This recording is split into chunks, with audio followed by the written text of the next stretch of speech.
Hello friends, welcome to SKJ learning academy. आज आहे 3 जानेवारी 2024। आजच्या दिवसाचे जे काही महत्त्वाचे चालू घडामोडीचे क्वेश्चन्स असणार आहेत ते आपण पाहणार आहोत। त्या अगोदर आपल्या चॅनलवर जर पहिल्यांदा आला असाल चॅनलला सबस्क्राईब करा आणि व्हिडिओला लाईक करायला विसरू नका। अशाच प्रकारचे रोजचे रोज चालू घडामोडीचे सेशन आपण घेऊन येत असतो। चला तर आजच्या सेशनला सुरुवात करूया। आजचा पहिला प्रश्न आहे, इंडियन ऑइल कॉर्पोरेशनच्या नवीन संचालक म्हणून कोणाची नियुक्ती करण्यात आली आहे? योग्य उत्तर होईल ऑप्शन क्रमांक बी, रश्मी गोविल। रश्मी गोविल यांची इंडियन ऑइल कॉर्पोरेशन या कंपनीच्या संचालक पदी निवड ही करण्यात आलेली आहे।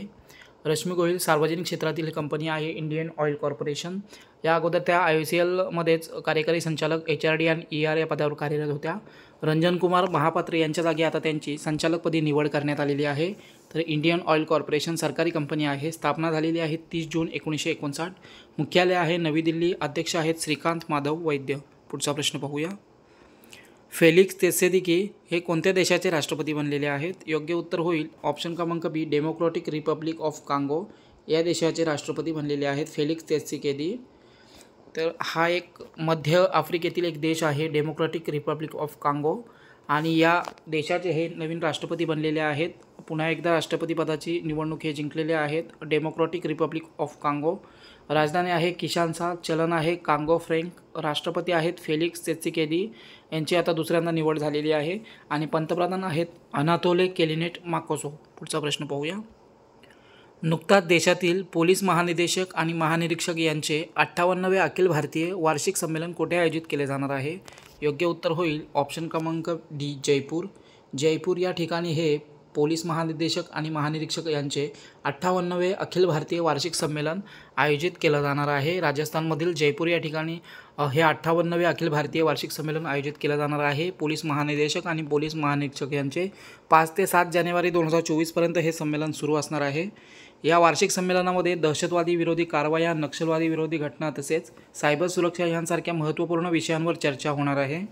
मागच्या वेळी सन 2022मध्ये 57वे अखिल भारतीय पोलीस महानिदेशक आणि पोलीस महानिरीक्षक यांचे संमेलन हे नवी दिल्ली या ठिकाणी पार पडलेलं होतं। पुढचा प्रश्न पाहूया।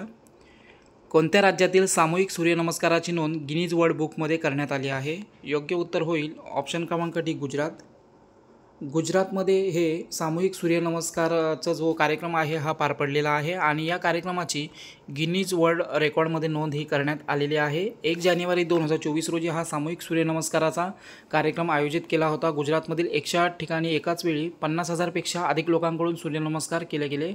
या सूर्यनमस्काराच्या मुख्य कार्यक्रमाचे आयोजन हे मेहसाणा जिल्ह्यातील मोढेरा सूर्यमंदिरामध्ये केलं गेलं होतं आणि या कार्यक्रमाची आता गिनीज वर्ल्ड रेकॉर्डमध्ये नोंद करण्यात आलेली आहे। पुढचा प्रश्न पाहूया। खालीलपैकी नुकताच कोणत्या ठिकाणी देशातील पहिल्या मुलींसाठीच्या सैनिकी शाळेचे उद्घाटन करण्यात आलेलं आहे? योग्य उत्तर होईल ऑप्शन क्रमांक ए, वृंदावन।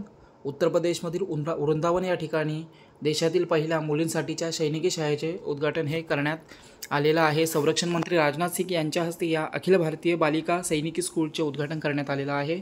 उत्तर प्रदेशमधील मथुरा जिल्ह्यातील वृंदावन या ठिकाणी ही मुलींसाठीची सैनिक शाळा सुरू करण्यात आलेली आहे। या शाळेचं नामकरण सविंद गुरुकुलम गर्ल्स सैनिक स्कूल असे करण्यात आलेलं आहे। सरकारकडून आगामी काळामध्ये 100 नवीन मुलींसाठीच्या सैनिकी शाळा निर्माण करण्याचे लक्ष्य ठेवलं गेलं आहे। 2019ला सैनिकी शाळांमध्ये मुलींना प्रवेशासाठी अनुमती देण्यात आली होती। या अगोदर फक्त पुरुषांनाच सैनिकी शाळांमध्ये प्रवेश मिळत होता आणि आता मुलींसाठीही आता सेपरेट सैनिकी स्कूल ही आता तयार केली गेली आहे आणि याचं उद्घाटन नुकताच करण्यात आलेलं आहे। पुढचा प्रश्न पाहूया। टाटा मुंबई मॅरेथॉन 2024साठी यांना आंतरराष्ट्रीय इव्हेंट ॲम्बॅसेडर बनवण्यात आला आहे। योग्य उत्तर होईल ऑप्शन क्रमांक C, Katie Moon. Katie Moon यांना टाटा मुंबई मॅरेथॉन 2024साठी आंतरराष्ट्रीय इव्हेंट ॲम्बॅसेडर बनवण्यात आलेला आहे। ऑलिम्पिक सुवर्णपदक विजेती आणि 2 वेळा वर्ल्ड चॅम्पियन केटी मूनची टाटा मॅरेथॉन 2024साठी आंतरराष्ट्रीय इव्हेंट ॲम्बॅसेडर म्हणून निवड करण्यात आली आहे। मूनने जागतिक ॲथलेटिक्स चॅम्पियनशिपमध्ये सुवर्णपदक आणि 2023मध्ये डायमंड लीगमध्ये सर्वोच्च स्थान पटकावलेलं होतं। मुंबईमध्ये 21 जानेवारी 2024 रोजी ही मॅरेथॉन स्पर्धा पार पडणार आहे। ही मॅरेथॉन स्पर्धा जागतिक ॲथलेटिक्स गोल्ड लेबर रेस आणि जगातील टॉप 10 मॅरेथॉनपैकी एक म्हणून ओळखली जाते। पुढचा प्रश्न पाहूया। 100 अब्ज डॉलरची संपत्ती असलेली जगातील पहिली महिला कोण ठरली आहे? योग्य उत्तर होईल ऑप्शन क्रमांक ए, फ्रान्सुआ बेटनकोर्ट मियर्स ही जगातील पहिली 100 अब्ज डॉलरची संपत्ती असलेली जगातील पहिली महिला ठरलेली आहे। 100 अब्ज डॉलरची संपत्ती असलेली जगातील पहिली महिला ठरलेली आहे। तर फ्रान्सुआ बेटनकोट मेयर्स ही जगातील सर्वात श्रीमंत महिला ठरली आहे. ब्लूमबर्ग बिलियन्सने जाहीर केलेल्या इंडेक्सनुसार मेयर्स यांची मालमत्ता $100 बिलियन वर पोहोचलेली आहे आणि मेयर्स या लोरियल कॉस्मेटिक कंपनीच्या उपाध्यक्ष आहेत. पुढचा प्रश्न पाहूया.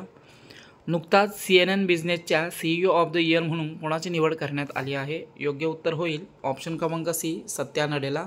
सत्या नडेला यांची CNN बिझनेसच्या CEO ऑफ द इयर म्हणून निवड करण्यात आलेली आहे. मायक्रोसॉफ्टचे मुख्य कार्यकारी अधिकारी आहेत सत्या नडेला आणि यांची CEO ऑफ द इयर पुरस्काराने यांना जे सन्मानित करण्यात आलेलं आहे CNN बिझनेसच्या माध्यमातून. या पुरस्काराच्या शर्यतीत चेसचे CEO जेमी डिमन, ओपनआयचे CEO सॅम ऑल्टमन आणि एनव्हिडियाचे CEO जेन्सेन हुआंग हे सुद्धा सामील होते या पुरस्काराच्या शर्यतीमध्ये.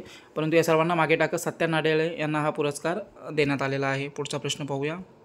गुप्तचर माहिती संकलित करण्यासाठी कोणती अवकाश संशोधन संस्था पुढील 5 वर्षांमध्ये 50 उपग्रह प्रक्षेपित करणार आहे?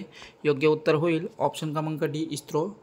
इस्रो गुप्तचर माहिती संकलित करण्यासाठी अवकाश संशोधन संस्था जी आहे इस्रो आपली भारताची, ही पुढील 5 वर्षांमध्ये 50 उपग्रह प्रक्षेपित करणार आहे. तर इस्रोने हे टार्गेट ठेवलेलं आहे 50 उपग्रह प्रक्षेपित करण्याचं. या उपग्रहांचा प्रामुख्याने लष्करी वापरासाठी उपयोग होणार आहे. हजारो किलोमीटरच्या त्रिज्यांमधून विविध हालचाली शोधण्यात सक्षम असणार आहेत आणि धोरणात्मक हेतूसाठी हे गुप्तचर उपग्रहांचे प्रक्षेपण करण्यात येणार आहे. तर इस्रो प्रक्षेपण करणार आहे इंडियन स्पेस रिसर्च ऑर्गनायझेशन.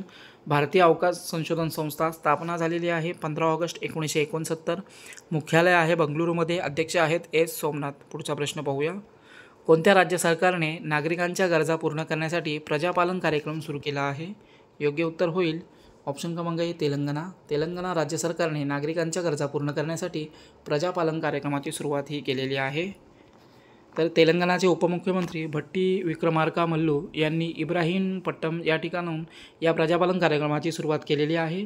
प्रजापालन कार्यक्रम हा नागरिकांच्या गरजांची पूर्तता करण्यासंबंधित सर्वसमावेशक कार्यक्रम आहे. तर तेलंगणा राज्य सरकारने सुरू केलेला कार्यक्रम आहे तेलंगणा. राजधानी आहे हैदराबाद. मुख्यमंत्री आहेत रेवंत रेड्डी आणि राज्यपाल आहेत तमिलसाई सौंदरराजन. पुढचा प्रश्न पाहूया. MM श्रीवास्तव यांची कोणत्या राज्याच्या उच्च न्यायालयाचे मुख्य न्यायाधीश म्हणून नियुक्ती करण्यात आलेली आहे? योग्य उत्तर होईल ऑप्शन क्रमांक ए, राजस्थान. राजस्थान राज्याच्या उच्च न्यायालयाचे मुख्य न्यायाधीश म्हणून नुकताच MM श्रीवास्तव यांची नियुक्तीही करण्यात आलेली आहे. MM श्रीवास्तव राजस्थान उच्च न्यायालयाचे नवीन मुख्य न्यायाधीश असतील. MM श्रीवास्तव यांचे नाव कॉलेजियमने नियुक्त केलेलं आहे. त्यांनी छत्तीसगड उच्च न्यायालयात देखील न्यायाधीश म्हणून काम पाहिलेलं आहे. ऑक्टोबर 2021 त्यांची राजस्थान उच्च न्यायालयात बदली झाली आणि आता हे राजस्थान उच्च न्यायालयाचे मुख्य न्यायाधीश बनलेले आहेत. तर राजस्थानची राजधानी आहे जयपूर. मुख्यमंत्री आहेत भजनलाल शर्मा आणि राज्यपाल आहेत कलराज मिश्र. पुढचा प्रश्न पाहूया. स्वच्छ ऊर्जेला चालना देण्यासाठी कोणते राज्य हरित हायड्रोजन धोरण लागू करणार आहे? योग्य उत्तर होईल ऑप्शन क्रमांक डी, उत्तर प्रदेश. उत्तर प्रदेश राज्य हे स्वच्छ ऊर्जेला चालना देण्यासाठी राज्यामध्ये हरित हायड्रोजन धोरण लागू करणार आहे.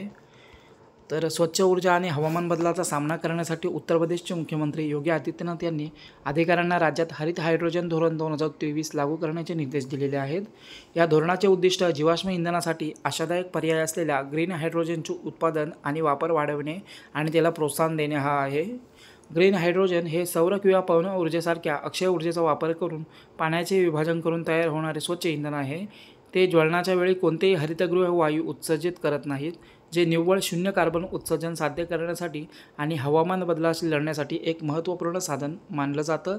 आणि आता या हरित हायड्रोजन धोरणाची अंमलबजावणी उत्तर प्रदेश राज्यामध्ये होणार आहे. तर हे होते आजच्या दिवसाचे काही महत्त्वाचे चालू घडामोडीचे क्वेश्चन. सेशन कसा वाटला कमेंटद्वारे कळवा. चॅनलला सबस्क्राईब करा आणि व्हिडिओला लाईक करायला विसरू नका. धन्यवाद.